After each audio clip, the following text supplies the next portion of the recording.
মুক্তনীর পৌঁছতে রূপমের রাত 8:30 হয়ে গেল। অফিসের কাজ বেশি থাকায় বেরোতে দেরি হলো। তার উপর আবার রাস্তায় জ্যাম। মিলেমিশে রূপমের মেজাজটা বিগড়ে আছে। ঘরে ঢুকতেই বিনু মাসিমা বলে উঠল, নাও মণি, তোমার 7 রাজার ধন এসেছে। তুমি আসবে বলে কখন থেকে পথ চেয়ে বসে আছে, আর ঘন ঘন ঘড়ি দেখছে। আমি বললাম, একটু ধৈর্য ধরো মণি। রূপম যেন ওসব কথার পাত্তা না দিয়েই একটু উত্তেজিত হয়ে বলল, কি হলো, ডেকে পাঠালে যে? ফোনে বললেই তো পারতে। এই তো পরশুদিন এলাম, তুমি তো জানো। রূপমকে থামিয়ে মণিমালা বলে, বেশিক্ষণ নেব না খোকা। কি বলবে বলো, তুমি তো জানো মাসের শেষ, এখন কিন্তু আর। না না, কিছু চাওয়ার জন্য ডাকিনি। তাহলে ফোনে বললেই তো পারতে। জানো এপ্রিল মাসের কাজের চাপ, ডাকলেই আসা যায় নাকি? রাগ করিস না খোকা, বড় অসহায় লাগে মণিমালাকে।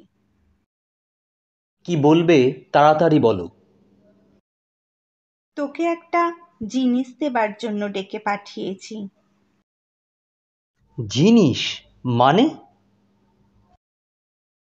খুব অবাক হয় রূপম। ভয় পাওয়ার কিছু নেই খোকা, বাড়ি গিয়ে দেখিস, বলে মণিমালা বালিশের তলা থেকে একটা খাম বের করে রূপমের হাতে দেয়। এটা কি? তুমি তো তোমার বৌমাকে জানো, ওকে বোঝাতে। রূপমকে থামিয়ে মণিমালা বলে, বৌমাকে এখন ফোনে কিচ্ছু বলতে হবে না। বাড়ি যা, ঠান্ডা মাথায় দেখিস, ও নিশ্চয়ই বুঝবে। আর বোঝানোর দায়িত্ব তো তোর বাবা, ও তো ছেলে মানুষ।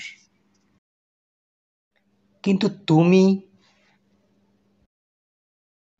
রূপমের কথার উত্তর না দিয়েই মণিমালা বলে, একটু পায়েস খাবি বাবা? আজ এখানে হয়েছিল, তুই আসবি বলে আমার ভাগ থেকে তোর জন্য রেখে দিয়েছি। মা, এমনিতেই দেরি হয়ে গেছে। 2 চামচ খেয়েই বেরিয়ে পড়ে রূপম। কি, এত জরুরি তলব কেন? জানতে চায় রূপমের স্ত্রী সুদীপা। কি একটা খাম দিল, বলল বাড়ি গিয়ে দেখবি। আর কি, দেখো নিশ্চয়ই বড় ফর্দ। মাসে মাসে এতগুলো টাকা পাঠাচ্ছ বৃদ্ধাশ্রমে, তার উপর আবার। দেখো, আমি তোমাকে কোনো বাজে খরচ করতে দেব না বলে দিচ্ছি। রূপম খাম খুলে ভীষণ অবাক হয়ে সুদীপার দিকে তাকায়। কি, যা বলেছিলাম তাই তো? আমি কিন্তু তোমাকে। এ তো দুটো ট্রেনের টিকিট, পুরী যাবার। সাথে একটা লেখাও দিয়েছে মণিমালা, খোকা, ভীষণ কাজের চাপে থাকিস, বৌমাও সারাদিন একা একা বাড়িতে থাকে, যা ওকে নিয়ে 2 দিন ঘুরে আয়। তোর ছুটি ছাটা দেখেই কাটিয়েছি। ভাবছিস মা কি করে টাকা পেল?